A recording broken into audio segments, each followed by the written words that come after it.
Tonight, several breaking stories on this Thursday night. The horrific plane crash right into a neighborhood, multiple people killed. Also, the murder charges just moments ago in the deadly terror attack outside the Capitol Jewish Museum in Washington, D.C.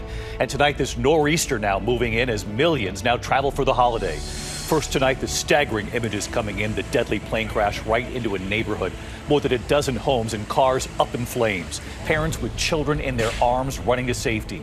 The business jet taking off just outside New York City last night, trying to land in San Diego in heavy fog. The pilot asking about weather conditions before dropping off radar. What we're now learning tonight about who was on board. Also breaking, the suspect charged with murder just a short time ago in the deadly terror attack outside the Capitol Jewish Museum in Washington. 2 Israeli embassy staffers killed, the couple just days from being engaged. The suspect allegedly telling police, "I did it for Palestine, I did it for Gaza." The White House escalating its battle against Harvard tonight, banning America's most prestigious Ivy League school from enrolling foreign students. Thousands of students could be forced to transfer now or leave the country, and what this could mean for other schools. Tonight, that nor'easter threatening holiday travel for millions, heavy rain and dangerous winds in parts of the Northeast through tomorrow. Severe storms from Texas to Kansas. Lee Goldberg is standing by with the forecast. He'll time out these storms. The dramatic testimony at the Sean Diddy Combs trial tonight, the rapper taking the stand describing the break-in at his home. Prosecutors also showing his car that was firebombed, he says, while he was dating Sean Combs' ex-girlfriend. He believes he was targeted because he was dating her. Tonight, the Supreme Court deadlocked in a critical case blocking what would have been America's first taxpayer-funded religious charter school. Justices voting 4-4, with Justice Amy Coney Barrett recusing herself. So where this goes from here? The scare outside CIA headquarters, a driver shot and wounded, failing to stop at the gate. The Treasury Department now set to make the last penny in the U.S. And how much does it cost to make a 1-cent coin? Also, America Strong tonight, the moving moments here. High school seniors answering questions from their 6th grade selves. This is something. From ABC News World Headquarters in New York, this is World News Tonight with David Muir. Good evening. It's great to have you with us here on a very busy Thursday night. And we begin tonight with the deadly plane crash right into a neighborhood in San Diego, taking off from Teterboro Airport in New Jersey, outside New York City, flying across the country and then crashing while trying to land in fog in San Diego. The plane crashing right into one of the U.S. military's largest housing neighborhoods just before 4 a.m. this morning when families were asleep. Officials say as many as 6 people on board are feared dead tonight, homes and cars set on fire, and you could barely make out the jet. Families awakened by the explosion, running to safety with their children in their arms, some trapped in their homes by flames right at their door. Firefighters battling to put out the flames and trying to protect homes there. The horrific scene today when the sun came up. This home badly damaged, a truck burned right in the front yard. A dozen other homes damaged, about 100 people evacuated. The mangled wreckage lining the street. The fatalities were all on the plane, and remarkably, no one on the ground was killed, even with homes and cars on fire. Tonight, the investigation here and what we're learning about who was on board that jet and one of the last questions from the pilot before it went down. ABC's Trevor Ault leading us off. He's on the scene in San Diego. Come on, let's go! Let's go! Let's go! Tonight, the terrifying escape in the dead of night after a small plane slammed into the San Diego neighborhood. At least 6 people on board feared dead, more than a dozen homes and cars set ablaze. Ben and Trajana McCarty rocked awake. All I could see was fire, and the roof of the house was torn off. You could see the night sky from our living room. Their neighbor Gilbert Gonzalez rushing to help as the McCarty family grabbed their children and pets. Hey, we gotta be careful. There's things still explosive. As I walked up, there was a kid getting, brought over the fence. It was handed down to me. I said, give me the kid. And then a second kid came down. So I'm holding 2 kids at the time. The family rushing to safety, fearing their neighbors were still asleep. Not awake yet. It's okay. They're not awake. Cars exploding, shaking the block. Jessica Schrader describing the horror. I woke up and I looked out the window and there's fire all in front of my house. I didn't know. I just kept hearing explosions, and the fire was up to right in front of my front door.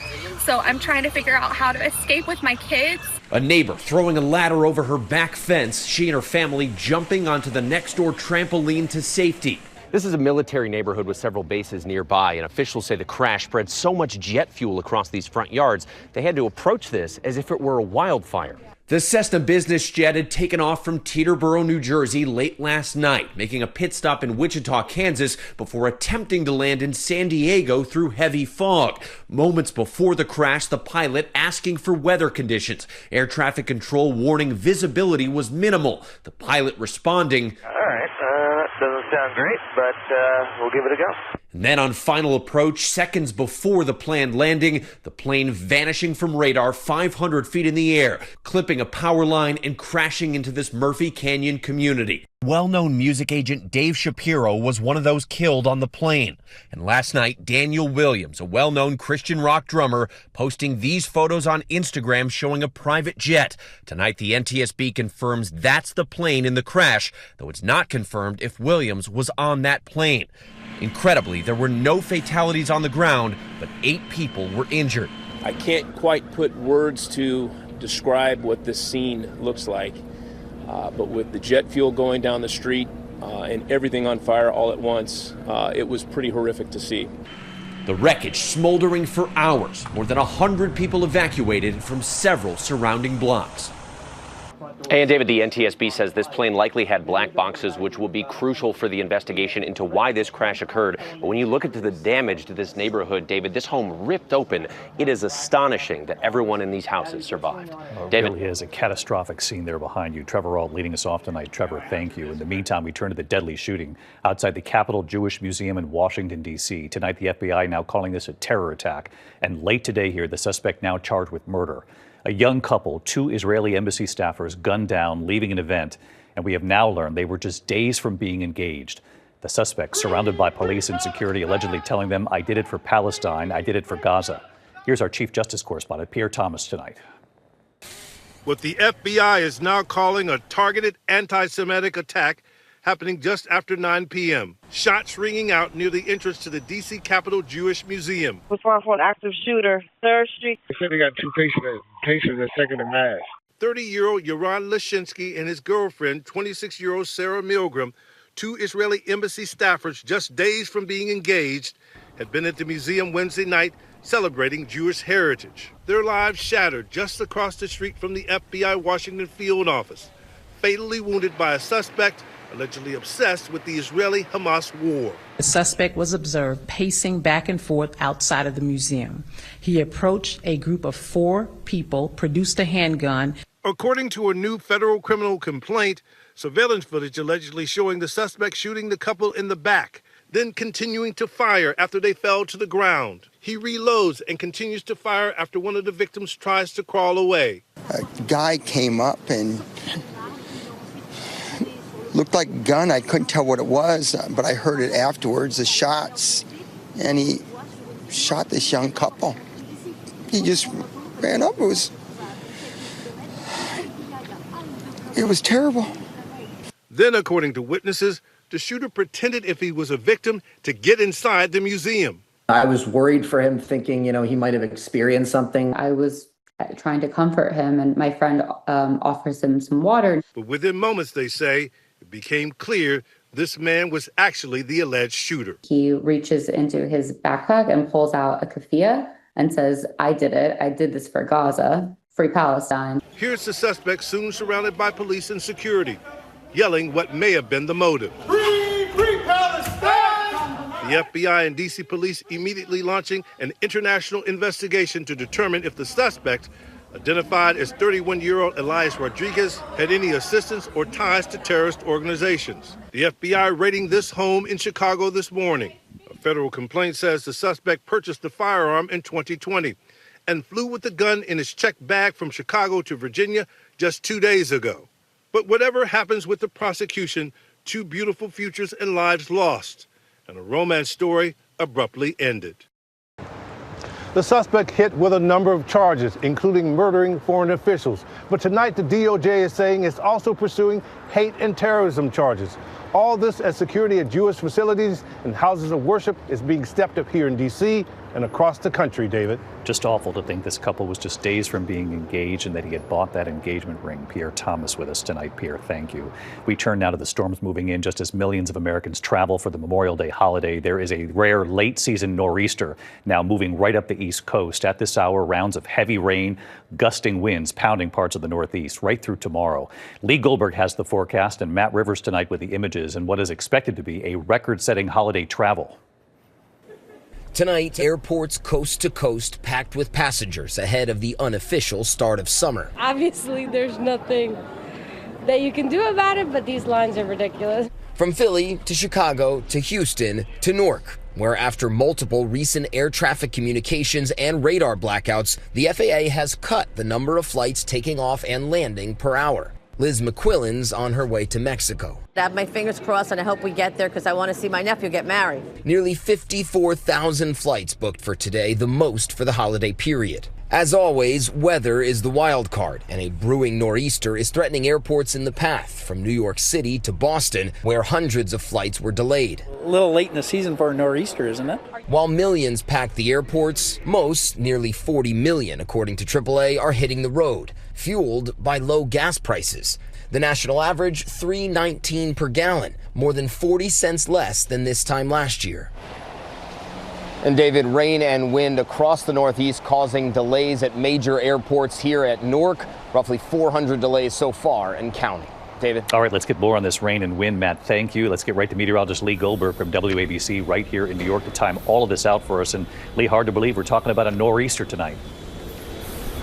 I know it's not exclusive to winter. It's southeast of Long Island. It is pounding southern New England with heavy rain, 47-mile-per-hour wind gusts at Chatham, some coastal flooding. Rain goes all the way back to Hartford. This storm is moving northward. It's snowing on the top of Mount Washington with a wind chill of 5 right now. Heavy rain moves into northern New England tomorrow. It'll still be showers on the backside of that storm from Boston down to New York. It will be lighter, nicer by Memorial Day, but a slow, chilly start to the weekend. Other problem spots, it's the plains, Midwest, all the way to the Tennessee Valley. Rounds of severe storms in the weekend, could be up to a half foot of rainfall as we go into the weekend. That's going to dampen the start of the holiday weekend as well. David? Lee Goldberg back with us. Lee, thanks as always. There's been a major escalation tonight in President Trump's battle with Harvard. Homeland Security now banning the university from enrolling foreign students. Thousands of students could be forced to transfer now or leave the country. Here's Mary Bruce. Tonight, a dramatic escalation in the Trump administration's ongoing battle with Harvard. The Department of Homeland Security telling the university it can no longer enroll foreign students, and existing foreign students must transfer or lose their legal status. Adding, let this serve as a warning to all universities and academic institutions across the country. DHS accuses Harvard of perpetuating an unsafe campus environment that is hostile to Jewish students and employing racist diversity, equity, and inclusion policies. Accusations Harvard denies. The move tonight leaving nearly 7,000 international students, a quarter of Harvard's student body, in limbo. They're trying to punish a institution in the United States for not bending to its political will and doing it by attacking international students. DHS Secretary Kristi Noem saying Harvard now has 72 hours to comply with the administration's demands if they want to reverse the ban. We've asked them for the backgrounds on students that attend their university, their criminal activity on campus, off of campus, any video or audio footage they have of this violent activity, and they have just simply not complied. Harvard calls the ban unlawful, saying this retaliatory action threatens serious harm to the Harvard community and our country. Harvard is already suing the administration after it froze $2.2 billion in federal funding to the university, after Harvard refused to comply with the government's demands that they change their curriculum, admissions policies, and end all DEI programs. Now it's expected Harvard could challenge this new ban on foreign students. Asked tonight about another court fight with the university, the DHS secretary saying, quote, bring it. David. Mary Bruce at the White House. Thank you, Mary. Now to the dramatic testimony and images of the Sean Diddy Combs trial right here in New York today. A rapper taking the stand claiming Sean Combs broke into his home and that Combs was also involved in firebombing his car because he was dating Sean Combs' ex-girlfriend. Aaron Katersky in the courtroom. The Grammy-winning rapper known as Kid Cudi arriving at court in a leather jacket, smoking a cigarette. Inside, he told the jury about his suspicions that Sean Combs broke into his house and later firebombed his car. The jury seeing these images of Kid Cudi's torched convertible. The top of my Porsche was cut open, he said. That's where they inserted the Molotov cocktail. The defense has said Combs was simply not involved in the alleged arson. The rapper, whose real name is Scott Muscudi, briefly dated Cassie Ventura. She said it made Combs jealous and angry. In previous testimony, Ventura said she sent her mother this email saying Combs threatened that he will be having someone hurt me and Scott Muscudi. Muscudi said he arranged to meet Combs in Los Angeles. He said he remembered walking in and seeing Combs standing at a window with his arms behind his back like a Marvel supervillain. Kid Cudi said he asked Combs, "What are we going to do about my car?" He looked right back at me, very cold stare, and said, "I don't know what you're talking about." After testifying, Muscudi posted this video to Instagram expressing relief. This is a stressful situation. I'm glad it's behind me. Federal prosecutors say Kid Cudi's car fires evidence Sean Combs used arson as part of a criminal enterprise, which he denies, David. Eric Kuchersky tonight, thank you. Tonight, the Supreme Court deadlocked on Oklahoma's bid to use taxpayer money to fund a religious charter school. The justices voting 4-4, with Justice Amy Coney Barrett recusing herself. The tie vote leaves a lower court ruling in place now, which determined that a religious charter school would violate the separation of church and state. Supporters of the movement vowing to bring another case. When we come back tonight, news on this scare outside CIA headquarters. A driver shot while failing to stop at the gate. And then the end of the penny. This question tonight, how much do you think it costs to make a penny? In a moment. Tonight, the scare at the CIA, a security incident outside CIA headquarters. Fairfax police saying a driver was shot and wounded after failing to stop at the gate. The driver is expected to survive. Authorities tonight say no link to terror. When we come back here, remembering the youngest owner in the NFL and who gets the team now. And the end of the penny. So what happens now to the prices we pay? To the index tonight, the end of the penny, the U.S. Treasury Department ending production once its current inventory runs out. The penny costs about 3.7 cents to make every 1 penny. Prices will now likely be rounded to the nearest nickel. Indianapolis Colts owner Jim Irsay has died, just 37 years old when he took over the team in 1997. Ownership of the team is expected to go to his 3 daughters. Irsay died in his sleep. He was 65, no word on a cause. When we come back here tonight, imagine discovering questions you had for yourself back when you were in the 6th grade. You have to see this. Finally tonight, America Strong with graduation upon us. Imagine discovering the questions you had for yourself back in the 6th grade. Tonight here, right in the middle of graduation season, these high school seniors in Chattanooga, Tennessee have done something remarkable. Hey, Cannon, this is your 6th grade self. Remember me? I've got a few questions for you. The students at the McCauley School, an all-boys school, 6th grade through 12th grade, are marking their graduation. They're being interviewed by themselves. Hi, Nikenji. This is your 6th grade self. You remember me? I have a few questions for you. It turns out it was back in 2018 when they were all in the 6th grade. They recorded messages asking their future selves questions. So tonight, all these years later, they're now answering those questions. Is your favorite subject world history or is it math and science? Not world history anymore. I'm a science guy now. The simple yet profound questions back when they were in 6th grade, now answering them as graduating seniors. What is the biggest life lesson you have learned this far? Try your hardest, no matter what. You'll realize what happens when you don't try hard, so you better do it. You'll end up doing it. What is the biggest life lesson you've learned thus far? Always be kind to others and always love others. The thing I'm gonna miss most is being with this group of guys. It's just a special relationship. The biggest thing that I'll take away is that reaching out to people is probably the most important step you can take to building friendships. And right here tonight. Hey, David, thanks for having us on. The graduating class of 2025, all grown up, and their messages. Ken and Brock. I've been lucky to have 4 really great friends who have shaped me into a good person. If you surround yourself with those people, you're gonna do great things. Kenji Ashford. You should cherish your experiences with everybody that you meet and be really intentional with how you interact and treat people. Ward Ritchie. You should just try to be friends with everybody and forgive and try not to hold grudges. Christian Lawhorn. Stay focused, stay determined and dedicated throughout whatever you're doing, because hard work does pay off in the end. And Will Terrell.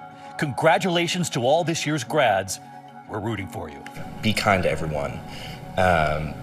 be grateful for what you have, try your hardest with what you have. And people don't hear it enough, people don't say it enough. So I hope that people take that away from this video. Brilliant idea. Good night.